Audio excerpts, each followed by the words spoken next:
everybody. Welcome to Any Way You Slice It. You know you can't deny it. I am Jsnflm. He's going to vindicate the human race. This is Peter Tesian, my partner in crime here. And, you know, we spend our lives talking about music, so why not let you in on it?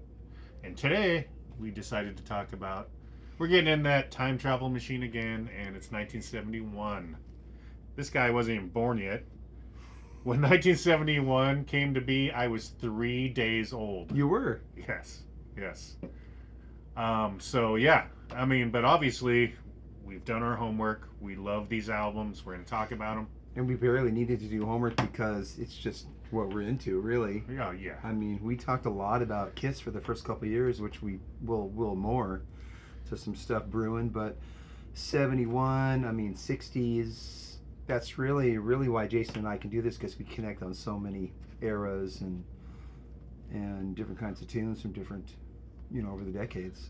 80s, 70s, 60s. And early 70s is, like I've mentioned a bunch of times, I got a box or two of records from my dad, and a lot of stuff is from that era. Real late 60s, early 70s. Yeah, I've always considered early to mid 70s to be the greatest music of all time. Yeah. So now we get to talk about some of that. But first, some cool happenings in the Kiss world, sort of. It is. Yeah, I mean, I think it's very cool. It's very interesting, at least. Yeah, and that is, we all know that Bryan Adams co-wrote some Kiss songs in the early 80s. Or should we say, he wrote some songs and Kiss took them and made them their own. Well, he took one from Gene and made it his own, really, War Machine. Yeah, but that one started with Gene. Yeah, so there's two.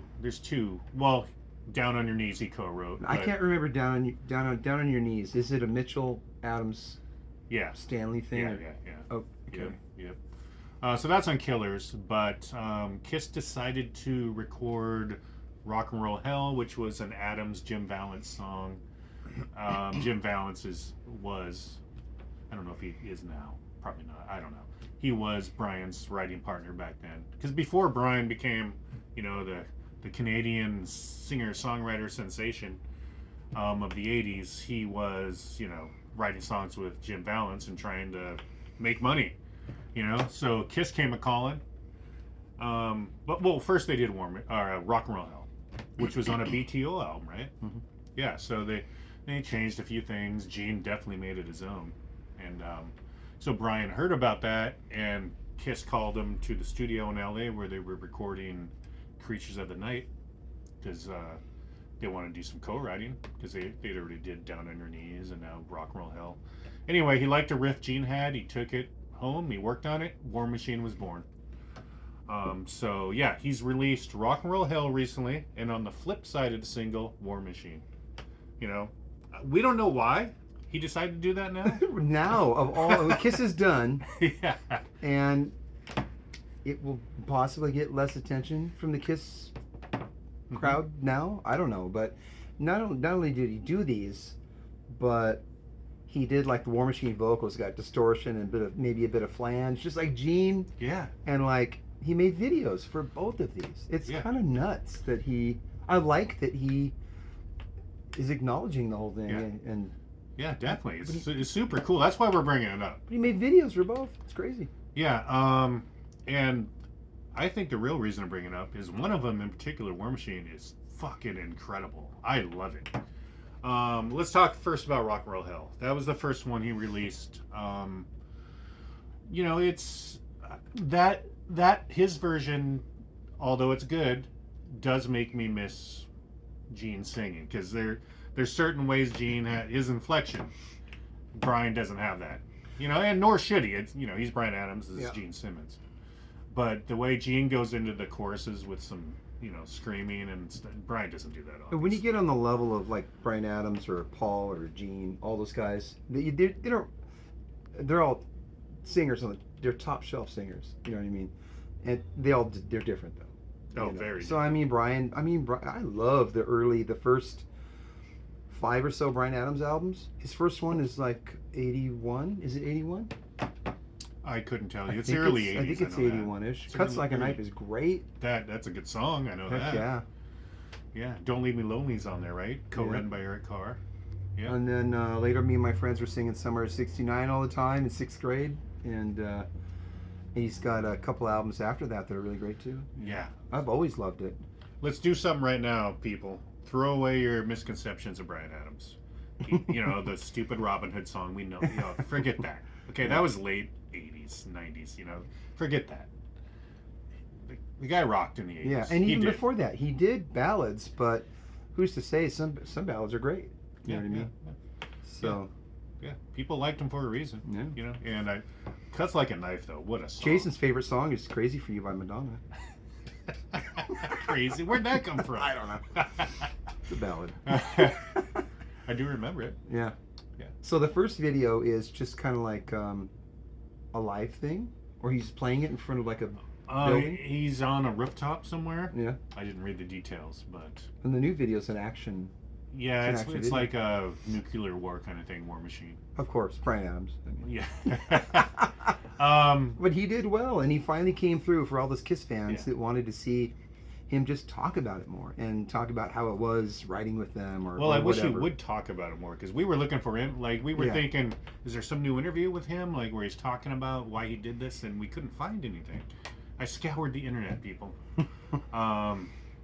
But I found an older interview where he's talking about how it came to be, where he was writing with Kiss, and that's what I was talking about earlier.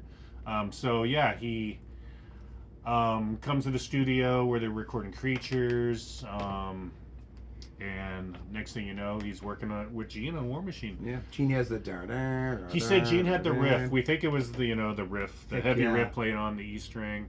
I just, even as a kid, when I heard that, I knew that was a Gene riff. I could feel it felt like a Gene riff. You know? Well, it feels like a Gene song, but Yeah. lo and behold, Bryan wrote a lot of it. So Bryan's version doesn't start out with the riff played the way you would think, you know, the way you know it. Mm-hmm. It's played very Bryan Adams like, you know, and that's his guitar player, Keith Scott, by the way. He's been with him since like the 70s. Great guitar player. I mean, guy's incredible. But it kind of reminds me of the Run to You riff, really. Yeah.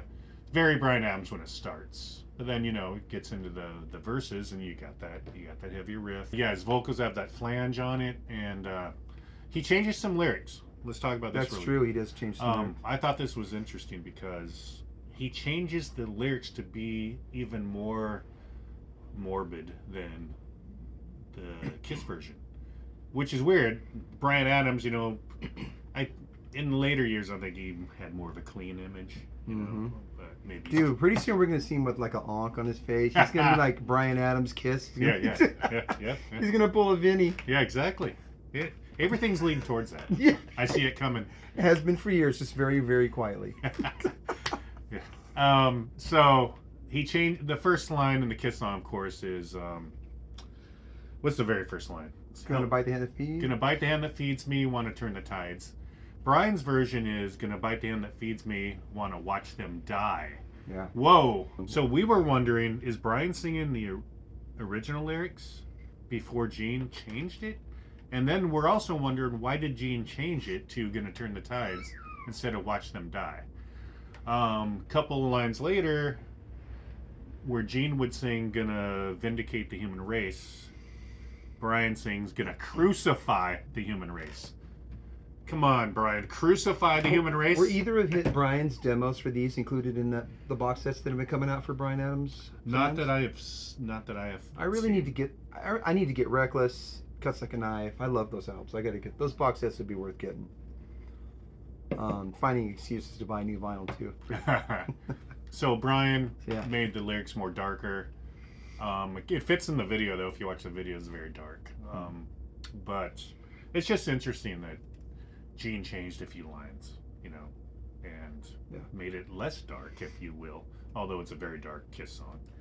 And I want to give props to Keith Scott on the guitar solo on War Machine. I thought he did a great job. It actually sounds very much like Vinny, so he did a good job. So right on. And yeah, I've gained more respect for Bryan Adams in the last 24 hours listening to these songs than I did for the previous 40 You were years. not a huge fan, huh?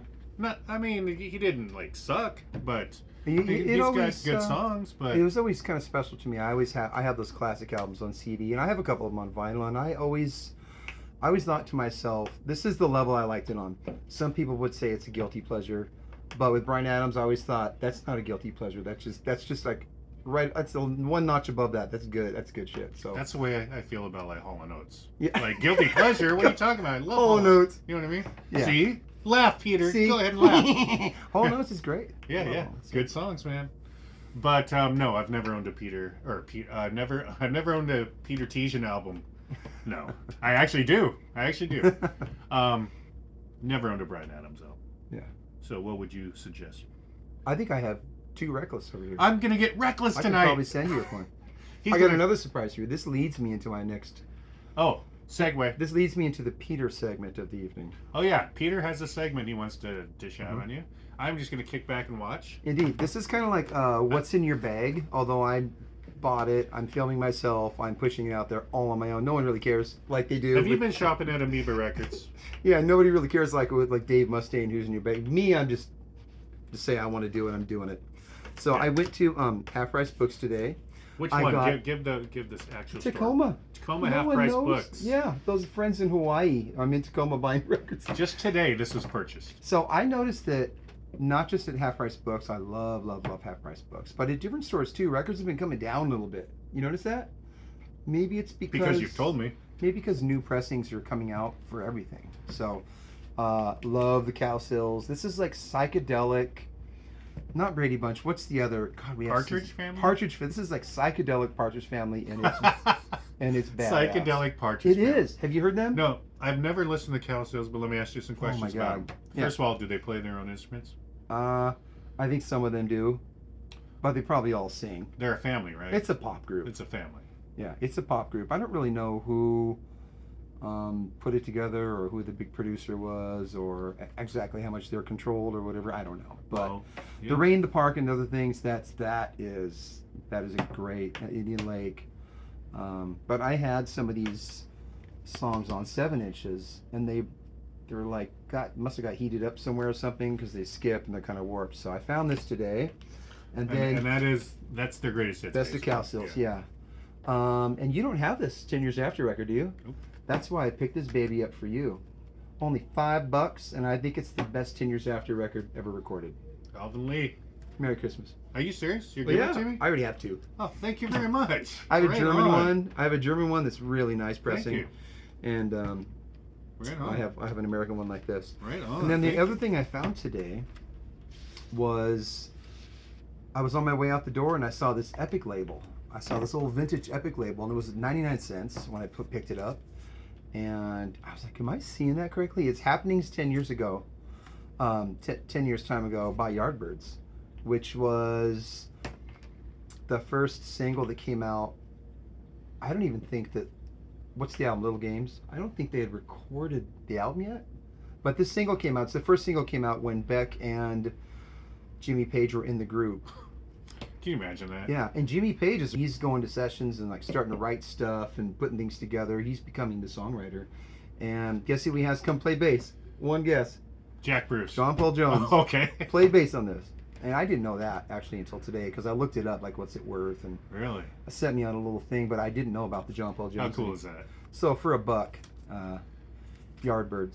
Pretty cool. Yeah, very cool. So that's my $1. That's my portion of Peter's $1. what's in Peter's people. bag today. Yeah. Okay, cool. Yeah. Half Price Books. I love it. So let's get in that time travel machine. 1971, literally one of the greatest years ever for hard rock metal and just music in general, right? So, not talking about hard rock and metal. You had What's Going On. You had Tapestry by Carole King. You know, so just That was huge the album of albums. the year. Yeah. Album of the year, best-selling album of the year. I got a sealed copy of that. Really? Yeah. You do? Yep. And a lot of big bands, it was like their album. I mean, that was like their big album that year. Zeppelin 4 and My favorite Who album came out that The year. Who. Yeah. So yeah. So do you want to talk about a certain Who album? Sure. How about this one? I don't have the vinyl right now. Yeah. I don't even know when I Man. didn't. I didn't even think to bring it. Who's But next? you have it on vinyl? Oh yeah. You loser! You didn't bring it. It's one. Honestly, it's. I think it might be the original vinyl. It's one of the best-selling vinyls I've ever heard. Best sounding, excuse me. It sounds incredible. I saw one today. I almost picked it up because I need it on vinyl, but it was 20-something bucks, and it was a good deal because it was an old copy and it was nice. But I opted to get a bunch of little records instead of one quality record today. Yeah. And he gave one to me. What a sweet guy. Oh yeah, But yeah, this album. amazing. We're not going to get into too many details on every album, but of course this was supposed to be, a big 2-record thing, and There's some great outtakes from these sessions. they narrowed it down to these songs, and what it's just their greatest album. What can you say? It's definitely their most rocking album. And for Zepp, I mean, for a long time, this was the one I listened to the least because it was the first one I got. And plus, you hear 4 or 5 of these songs on the radio constantly. But recently, the last couple of years, I've come back around to it, and it's definitely my favorite. It just, once you have a step away from it a little bit, and I don't listen to the radio much these days. Thank God, I guess. Neither But, do I mean, another one I need on vinyl really bad. But absolutely killer. I mean, just these bands' biggest albums, Yeah. So everybody knows Stairway to Heaven. Everybody knows Black Dog, Rock and Roll. But come on, when the levee breaks. Yeah. I started on side 2 quite often with Misty Mountain. Yeah, it's incredible. It's Zeppelin 4. And What's next? another one. And I have this one coming in the mail, but it didn't make it in time.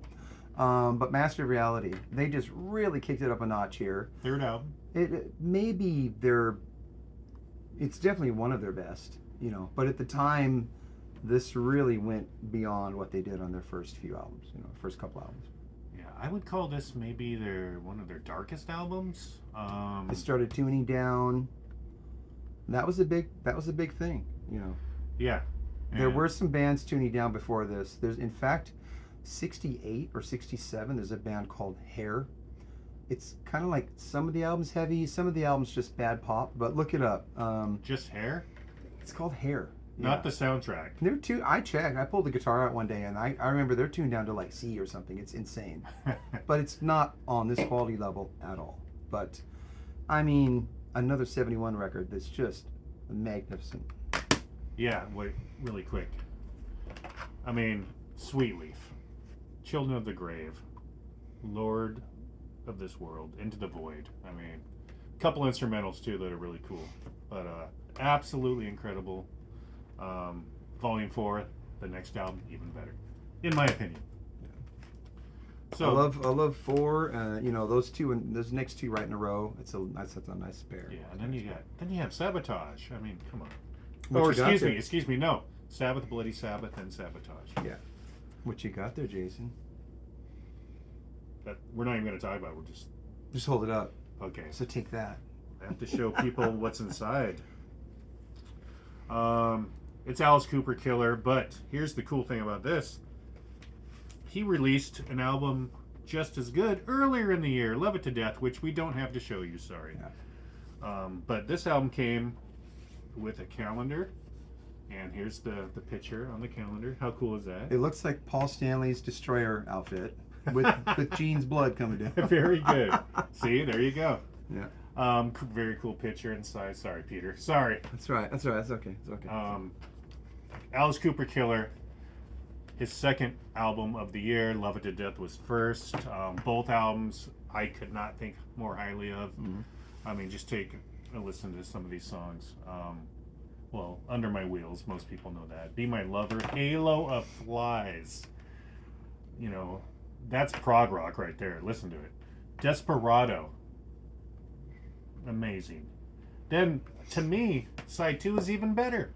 You Drive Me Nervous, one of the best 2.5-minute songs you'll ever hear. Yeah, yeah, yeah. Dead Babies.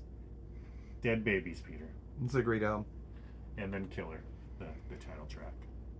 And almost like we had this all worked out, we don't. But another band that did 2 albums in 1 year. Whoa! One of these albums is smaller. Oops.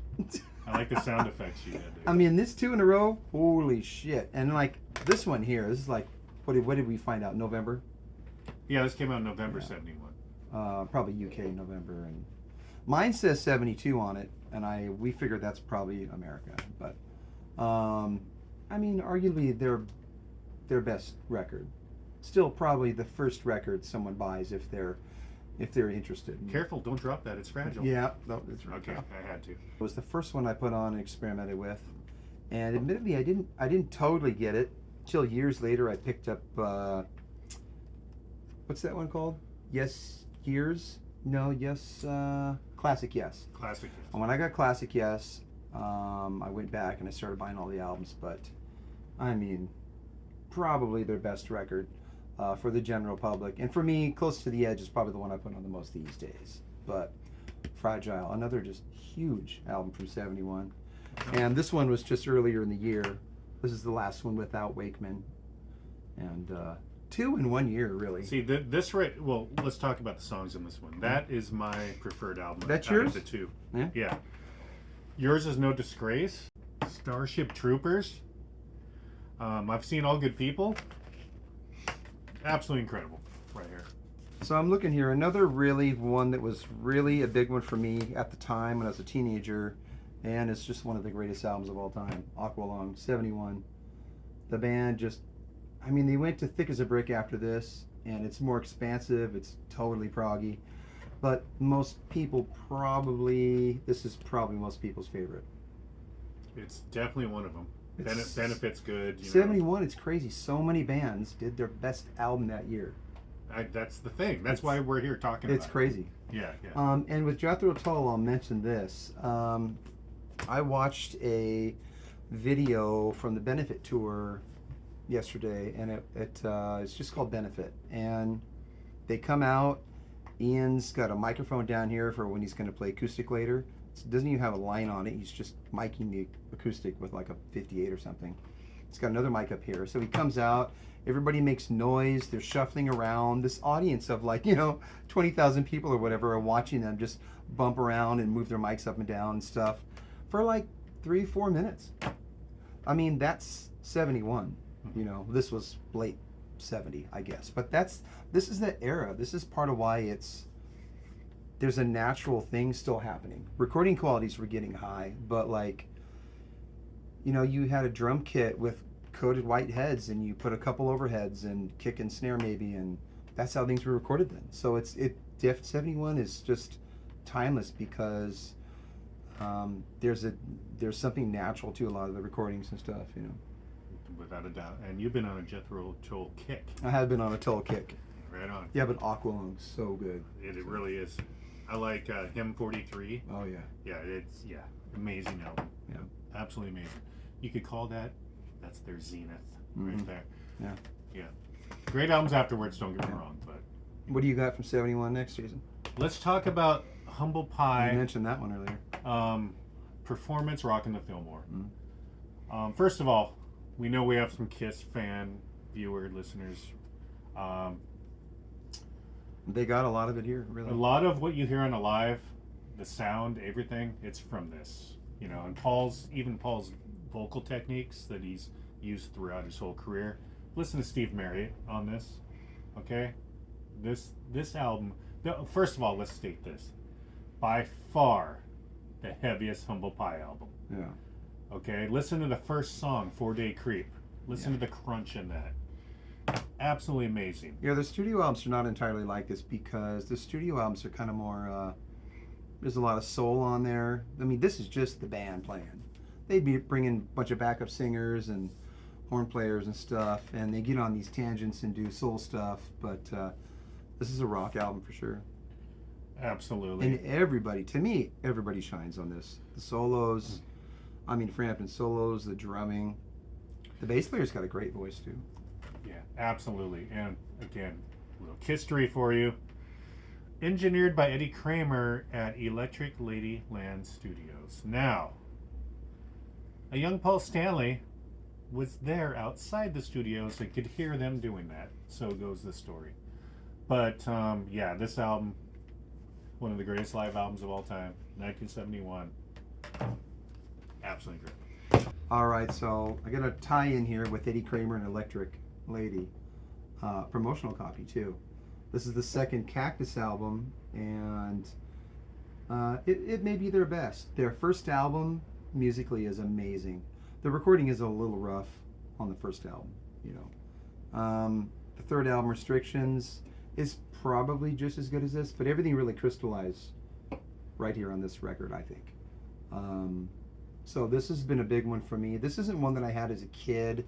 This is one I got kind of maybe somewhere in my 20s. I went searching through the Cactus catalog. There was a live album after this, Hot and Sweaty, or after Restrictions, I guess Restrictions tour. But this one, 80 Kramer, 71, Electric Lady. And if you haven't heard Cactus, this is killer. Yeah, absolutely. And Cactus tie-in released in 71. Have you heard Leaf Hound? The band Leaf Hound? I heard of it. I haven't. Okay, they released an album called Growers of Mushrooms. Okay? The lead singer, Peter French, ended up being in Cactus. Oh, he's on Hot and Sweaty. There you go. Yeah. That's where he's from. I didn't know. I never knew. Yeah, so... Yeah, he was in Atomic Rooster, too, who also released a great album in 1971 called In Hearing of Atomic Rooster. Oh. English rock. I need to dig in more with Atomic Rooster. They're very good, very good. So Leaf Hound, it's underground, and people have came to realize, you know, it's one of those things. Many years later, they get respect. So I'm showing respect by mentioning it. Anyway, what do we got next? Well, if we want to stay heavy, I would say Savoy Brown, one of my dad's favorite groups, and one I heard a lot growing up because it was one of his. Hellbound Train was his favorite album. Hellbound Train is a great album. But for 71, this is the album, Street Corner Talkin', and it really is a bluesy and a funky album, and it's actually a really good recording too. I think it's probably sonically a better recording than Hellbound Train, but Street Corner Talkin', Savoy Brown, killer album. Yes. Listen to it all the time. This is my favorite by them. This is? Yes, I have the same vinyl. Little tie-in right here. The guy, Dave Walker, the singer of this album, was in Sabbath for like 10 minutes. Yeah. After Ozzy left, they hired him.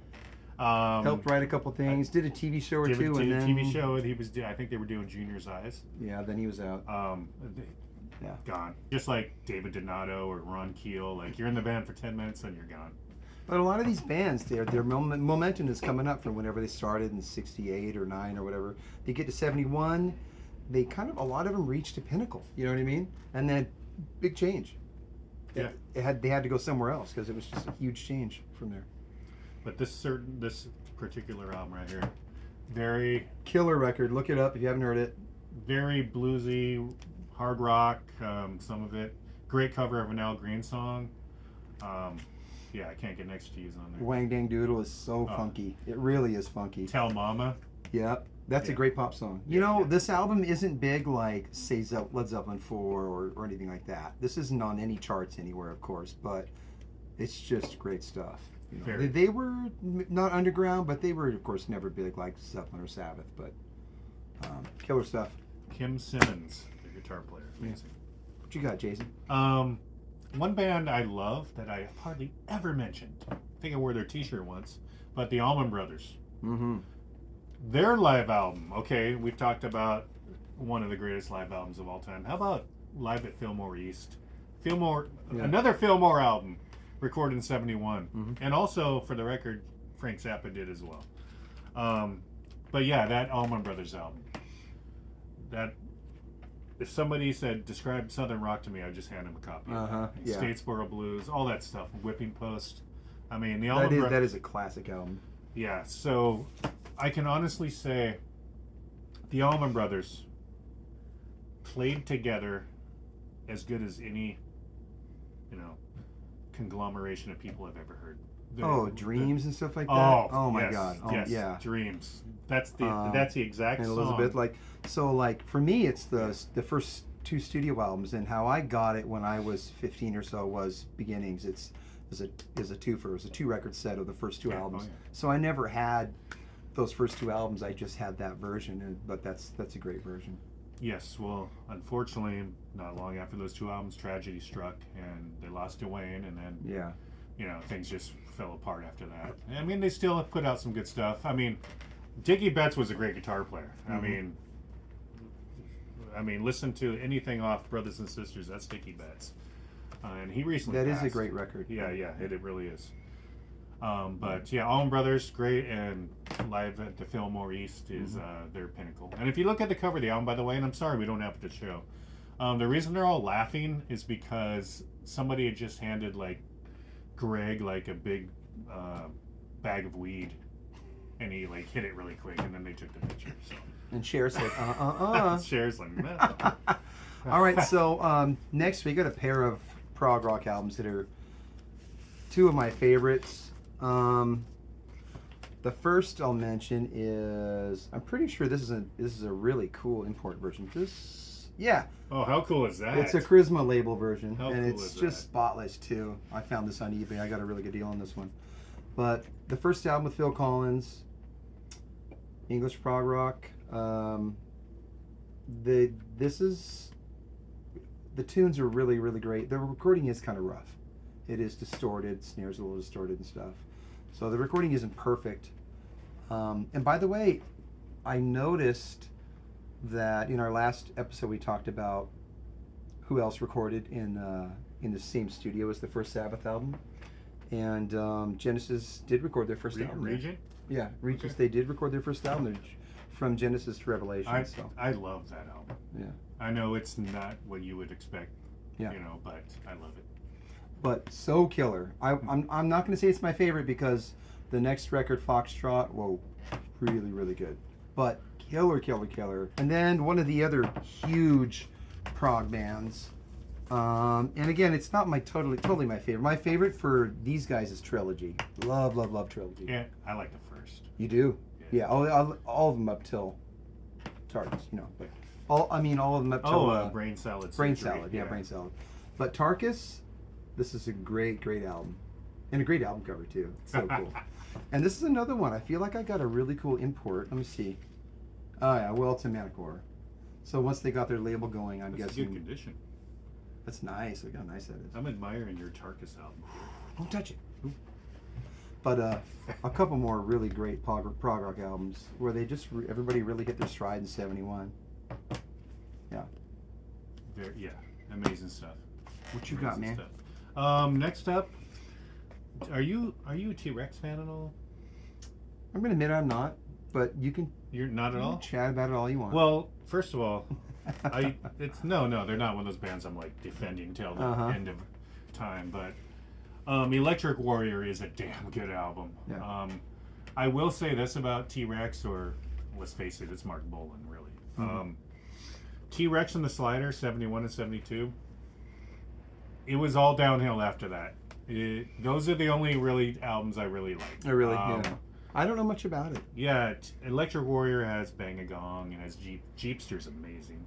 Monolith is a great song, but Electric Warrior is a damn good album. Yeah. I will say this about T-Rex, or let's face it, it's Mark Bolan, really. Mm-hmm.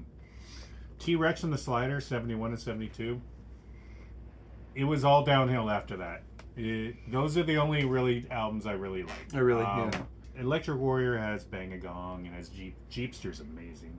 Monolith is a great song. Life's a Gas. Yeah. It's a great album. I just wanted to mention it. I mean, I've heard Roger Daltrey talk about it. Really? He mentions it in the lyrics of Yeah. old T-Rex, you know. Yeah. It's super easy stuff to play, and his lyrics can be pretty childish, really. A lot of it's dun, dun, dun, Yeah, dun, it's dun, not dun, hard dun, stuff to dun, play. dun, dun, yeah. But Cadillac's a great song. That's not on this, but yeah. T-Rex, Electric Warrior, worth mentioning. What do you got next? So next up, I want to mention Chicago, because Chicago, there's really nobody like them. They're just crazy with all those horns. Extremely, really, really great pop songs, but extremely progressive at times. Robert Lamb. And how many good singers can you have in one group? Like, oh my God, you know, like Terry Kath. They got 3 or 4. Terry Kath, man. Yeah, I mean, to me, the greatest hits is like an album. It flows like an album. Yeah. It's so good. Mm-hmm. But Free is on here. Like, I mean, 3 is really good. 3 is really good. And I feel like, again, it's kind of like they hit this stride with this, and then like later that year, they come out. This is a condensed 2-disc version of Carnegie, but I have the box set too. Then they came out with their big live album, and then it's time to start spreading out. Like, they started getting something changed. They started getting kind of fusiony and stuff after this. But 2 huge albums. And Carnegie Hall was this huge box set that's like, in a huge, like this big. huge box with like 2 or 3 huge. The first box posters. set of all time, possibly. It's huge. A bunch of big posters. Mm-hmm. So Kiss may have got that poster thing. Chicago's one of the groups that was really doing that. They were doing it crazy. So yeah, 3 and Carnegie Hall, both killer albums from '71. Yeah, absolutely. Yeah. Chicago, you can't go wrong until like 75 or so. Yeah. You really can't. Okay, Peter, Mm-hmm. what would you say if I told you there's an album released in 71 that trumps everything we've talked about? Uh-huh. In my mind anyway, and maybe for a few of our listeners. I'd say no. We don't have it to show, which is a shame. That's because we love it so much. The album cover has a zipper on it. Oh, Sticky Fingers. Sticky I Fingers! figured you talk about that first. We're concentrating on what we have in front of us, but Yeah, true. Sticky Fingers, people. The Rolling Effin' Stones. Mhm. Not one song is not a solid 10 plus. It starts with Brown Sugar and ends with Moonlight Mile. Can't You Hear Me Knocking? You know that. Bitch. I mean, hey, Don't call me that. Yeah, just Dead Flowers. Yeah. Absolutely incredible stuff. Wild Horses, everyone knows that. I can't say enough about it. It's some of the best music I've ever heard. And guess what, Peter? They topped it on their next album. Yeah, you think That's so? how good the Rolling Stones were in the early 70s. Mick Taylor, as he mentioned, one of the greatest lead guitar players of all time, if you ask me. All right, so I just looked to see if I had a vinyl of Ram, but McCartney Ram is a huge one for me. And I think it's probably the first solo album where McCartney really, it's really on a level. Because his first one was just McCartney. Which I love that It's album. great, I but love recording-wise, it's not really industry level. He recorded himself with I don't know, he had some 4-track. It's one of the first albums ever with just one guy doing everything by himself. It's true. Yeah, it is cool. It's like It is Beck cool. 40 years before Beck. Yeah. It's got Amazed But on better. it. And then the next one, Wildlife, it's pretty good. But then James Coates loves Wildlife. really? Yeah.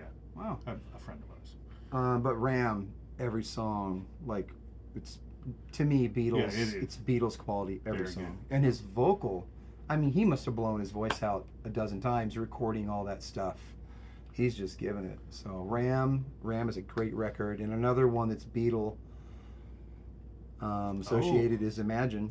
Oh, yeah. 71 is just insane for huge records. Imagine it's one of my favorite Lennon's studio albums, solo albums. Yeah, it's one of my favorite too. Yeah. I like it better than Plasticono, but Ooh, I don't know about that. really? Yeah. Let's fight, Peter. That's a rough ass recording right there. Yeah, but still. It's got good stuff Yeah. on it. I definitely like the songs on it. But for the way Imagine hit the public in general, not just us, that's a huge, and it resonates with me. I love Imagine. It's a great record. All right. But those two, and then George probably released something in 71, but for me it's All Things Must Pass in 70. That came on 70. That's so. 70. But yeah, what do you got, Jason? Pink Floyd Metal came out in 71. Yeah. One of these days, That really Echoes. that kicked them up. That really landmark did kick album. them up. Yeah. Landmark album. Yeah. I should actually talk more about this, but I'm just going to say The Doors' LA Woman is one of my favorites. Way bluesier than their other stuff. Morrison Hotel was leading that way, but it's just a fucking amazing album. So. It is I should have had it on my list because it is a really huge record. I think I even like Soft Parade more than that. Really? But yeah, it's all dry. The drums are really dry. But that's 71 for you. Yeah, things were getting dry. The reverb on the first album, I love that first album. Oh yeah, that's like the my first favorite. Sabbath album. I feel like those were kind of connected with their ambience and the way the bands gel on those first albums where they just go in the studio and play everything they've been doing. Yeah. I love that. But Yeah. And I'm glad Morrison went out on that kind of a note because I know he loved the album and I do too. Yeah, in retrospect, I do listen to LA Woman fairly often now. It's got some Love Her Madly and just like it's got some great stuff. Yep, absolutely. Every Picture Tells a Story came out that year. I knew you'd be listening to that one. But boy, more importantly, but in the same vein, the Faces, a Yeah. nod is as good as a wink to a blind horse. Think about that title. Just a catchy little title. Just that album, man. The first, you put it on, put the needle down. Miss Judy's Farm. Listen to the tone of that guitar. Ron Wood. Mm-hmm. Come on, that's some of the best rock and roll that's ever been made. The Faces were a party band. They were the guys who were like stumbling out of the pub onto the stage and having a good time. You know what I mean? Or into the studio recording, whatever. Yeah. Beach Boys, Surf's Up. Is it one of my favorite Beach Boys albums? No, it's probably not even in the top 7 or 8. But the last 2 songs, Till I Die and Surf's Up. I love it. I love that album. Yeah, it's excellent stuff. I even like, sorry, Bryson, if you're watching, I watched his review of this album. He hates this song. But Student Demonstration Time, I love that song, actually. Yeah. But yeah, great Beach Boys album. You know, they're not singing about cars or anything. Mm-hmm. Surf's Up, you know. Yeah. What do you want to talk about next? I get a couple to mention. They're unrelated, but I don't have a copy of Honky Dory on vinyl here right now. I don't know why, but I have it on CD. But that is something special started happening with him at that point too. I mean, Life on Mars alone, just Life on Mars, like, oh my God, amazing, really amazing. Yeah, another guy he was on a good run, you know, starting with A Man That Sold the World, you know. God, I mean, well, man's after that.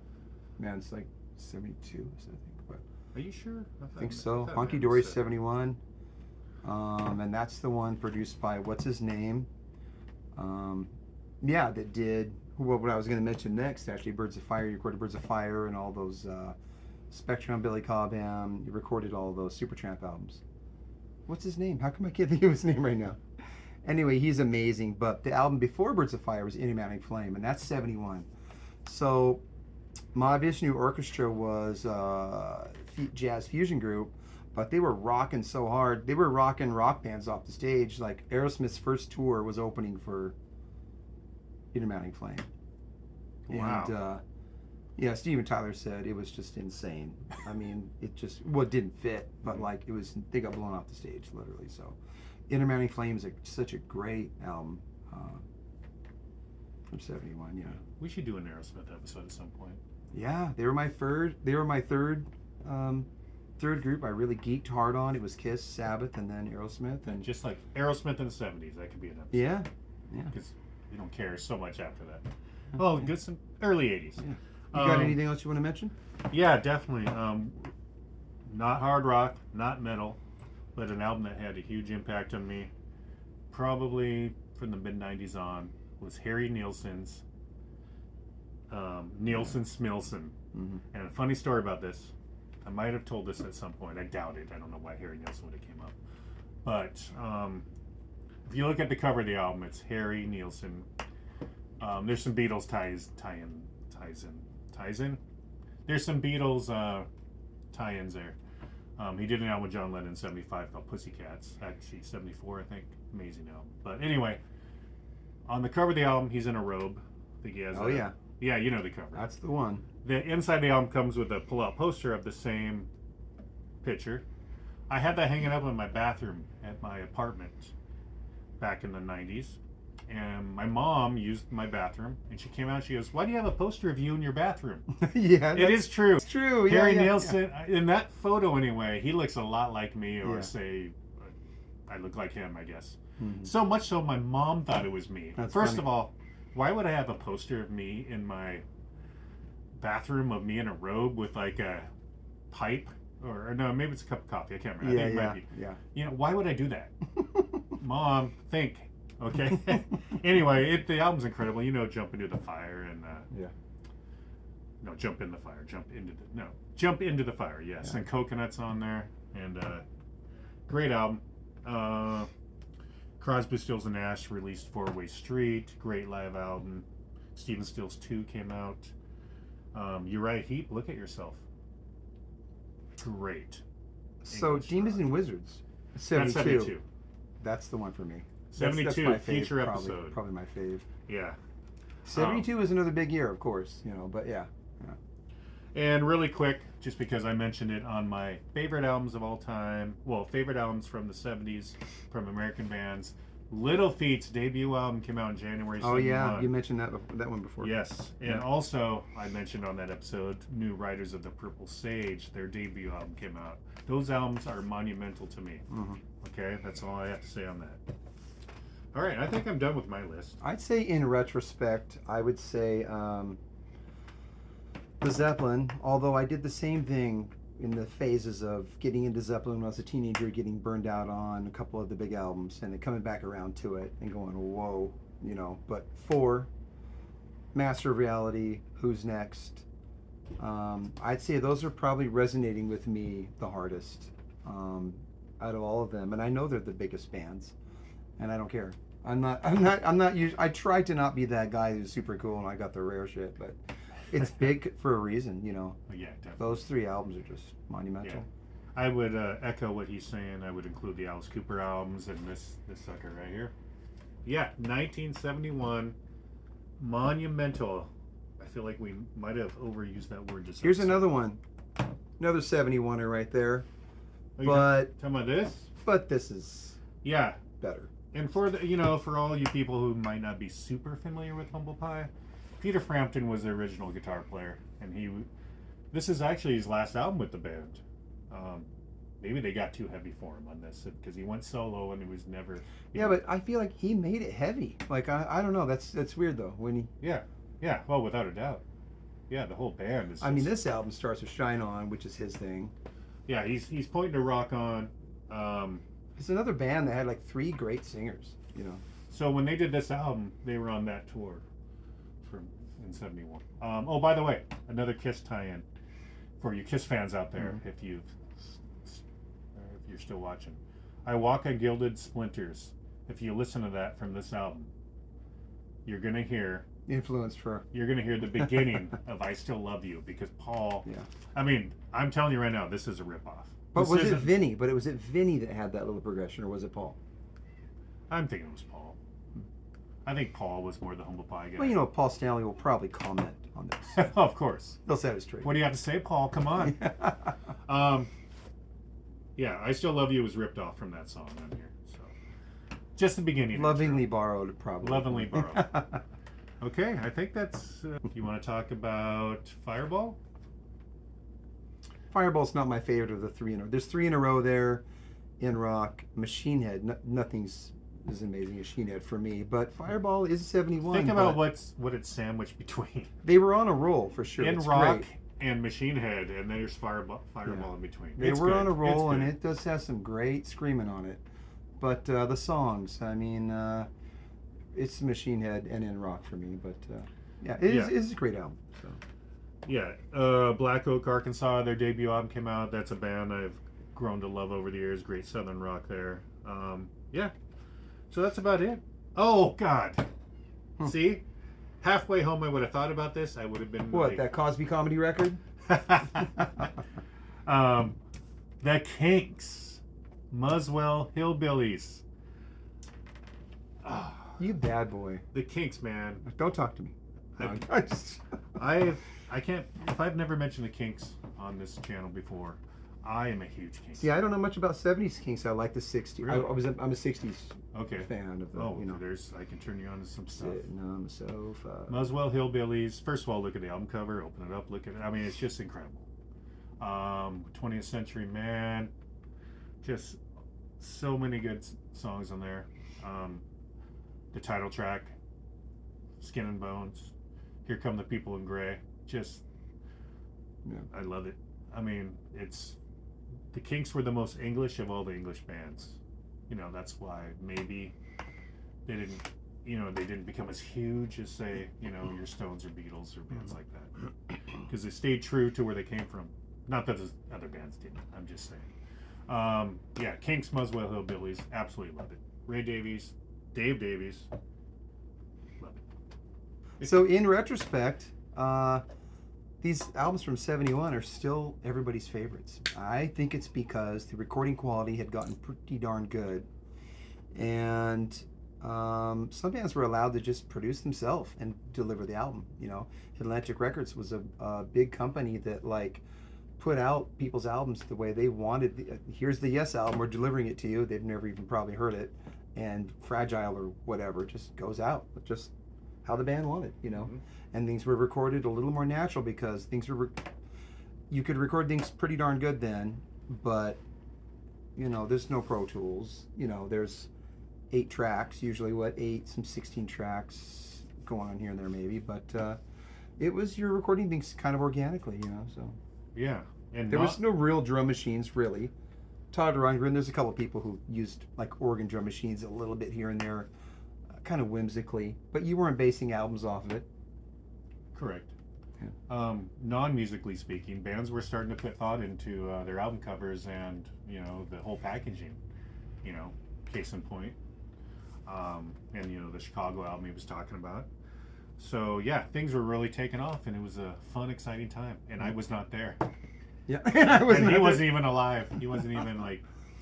I was alive in '78 though. I think '78 would be another really fun year to talk about, Yes. because there's really, really Yeah. big albums. in And I was 78. alive and buying records, so Yeah, yeah. we have to do that sometime. 1978 possibly coming in the future, and '75 was really good too. Yeah. Because of disco, '79's Jason's favorite. I heard that. Wild Cherry, man, one of the first 45s I ever bought. Anyway, Bad Company until the day we die. Peter Tesian. Bad company. Hey, Jsnflm, want to do our thing? Any way you slice it, you know you can't deny it, right? Wait.